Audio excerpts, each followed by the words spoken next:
ഞാനൊരു സത്യം പറഞ്ഞോട്ടെ സർ, കോൺഗ്രസ് ഫലപ്രദമായ രീതിയിലുള്ള അതിൻ്റെ സംഘടനയും അതിൻ്റെ രാഷ്ട്രീയ ദാർശനിക നിലപാടുകളും ശരിയായ രീതിയിൽ കൈകാര്യം ചെയ്തിരുന്നുവെങ്കിൽ യഥാർത്ഥത്തിൽ ഈ ചിത്രം തന്നെ മാറുമായിരുന്നു എന്നാണ് സൂക്ഷ്മമായിട്ട് പരിശോധിച്ചാൽ നമുക്ക് കാണാൻ സാധിക്കും. ഈ അറിവ് എവിടെ നിന്ന് കിട്ടി? പത്രത്തിൽ നിന്ന് അടിച്ചു മാറ്റിയതാ. അതുപോലെ തന്നെ പ്രതിപക്ഷ നേതാവ് പറയുമ്പോഴും വലിയ ആവേശത്തിലാണ്. നിങ്ങൾ തോറ്റ് തുന്നമ്പാടി. അങ്ങോട്ട് തുറന്ന് സമ്മതിക്ക്. ഞാൻ പറഞ്ഞില്ല അച്ഛാ, തോറ്റതിന്റെ ചമ്മല് മാറിയിട്ടില്ല.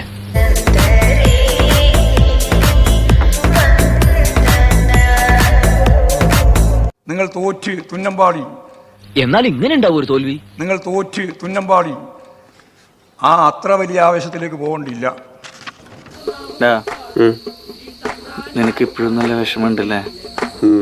കുറേശ്ശെ. കാരണം കോൺഗ്രസ് ഇതിനു മുമ്പ് എത്ര ഗൗരവതരമായ തോൽവി ഉണ്ടായിട്ടില്ല പാർലമെന്റിൽ.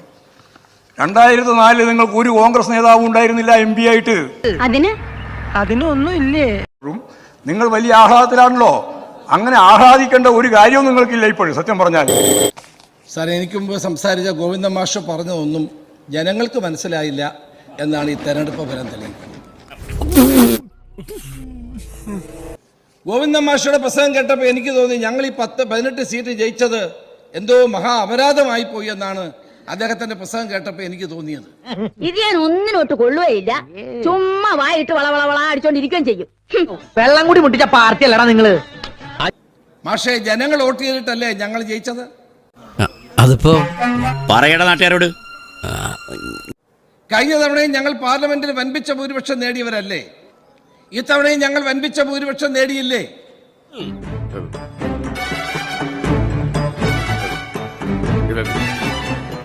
മാഷയുടെ കണക്കൂട്ടൽ എന്തെല്ലാമായിരുന്നു? 12 സീറ്റ് വരെ മാഷ് പറഞ്ഞിരുന്നു. പറഞ്ഞു എന്നുള്ളത് നേരാ, പക്ഷെ പറഞ്ഞ വാക്ക് പാലിക്കാത്ത നിറയേട്ടവനാണ് സാർ ഞാൻ.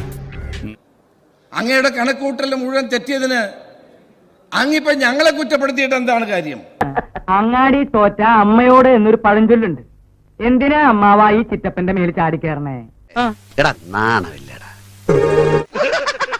അപ്പൊ ഞാൻ പോട്ടെ.